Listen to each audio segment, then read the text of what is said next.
నమస్కారం. నా పేరు లత, కాశెట్టి లతా శేఖర్. మా థర్డ్ డివిజన్ నుంచి బీఆర్ఎస్ కి పోటీ చేస్తున్నాం. మా డివిజన్ లో అభివృద్ధి సంక్షేమ పథకాలను నేను అందుబాటులో ఉంటాను.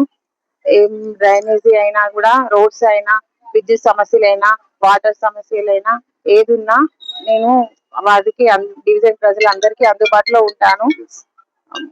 మళ్ళీ వాళ్ళకు ఎటువంటి కష్టం వచ్చినా, ఏ ఆపద వచ్చినా 24 గంటలు నేను అందుబాటులో ఉంటాను.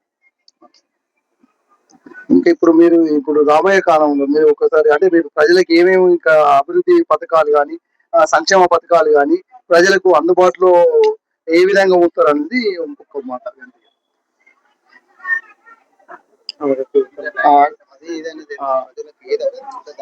ఏ అవసరం ఉంటుంది, ఏ పథకాలు అవసరం ఉంటే అవి మేము అమలు పరిచే విధంగా ఉంటామనేది చెప్పాలి. అంతకని మా డివిజన్ ప్రజలకు ఏ అవసరాలు ఉన్నా మేము వాటికి అందుబాటులో ఉంటాం. సంక్షేమ పథకాలకైనా, వాళ్ళకి ఎటువంటి అవసరాలకైనా మేము అందుబాటులో ఉంటాం. మీరు చెప్పండి అన్నమాట. అదే మాట.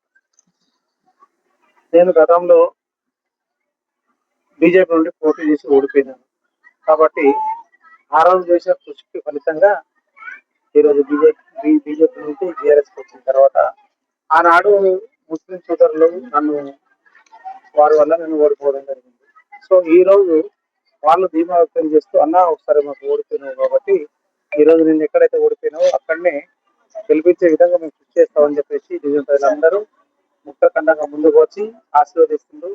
కాబట్టి వారికి నేను ఎల్లవేళలా అందుబాటులో ఉండి డ్రైనేజీలు కానీ, సీసీ కెమెరాల ఫిట్టింగ్ కానీ చేయించాను. ఇంతకుముందు కూడా నాకు పదవి లేనప్పుడు కానీ, నిలబడప్పుడు కానీ ప్రజలకు అందుబాటులో ఉంటూ ఎవరైనా చనిపోయినా కానీ వారికి సేవా కార్యక్రమాలు చేస్తూ వస్తున్నాను. అదేవిధంగా కూడా శ్మశాన వాటికి డిమాండ్ పెడుతున్నాను. కొంతమంది సెటిలర్స్ వాళ్ళకి శ్మశాన వాటికి లేదు కాబట్టి వారికి కూడా కార్పొరేషన్ నుండి ఫండ్ తీసుకొని, లేదంటే ఎమ్మెల్యే గారి ఫండ్ ద్వారా కూడా నేను శ్మశాన వాటికి కూడా చేపిస్తానని హామీ ఇస్తున్నాను.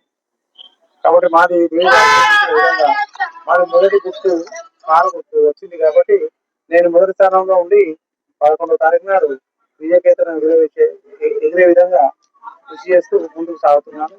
అదేవిధంగా మన కరీంనగర్ నుంచి ఈ రోజు బీఆర్ఎస్ పార్టీ మేయర్ పీఠాన్ని కైవసం చేసుకుంటాను కూడా రంగుల నాయకత్వంలో ఖచ్చితంగా మేయర్ సీటు కైవసం చేసుకుంటామని కూడా ఓకే.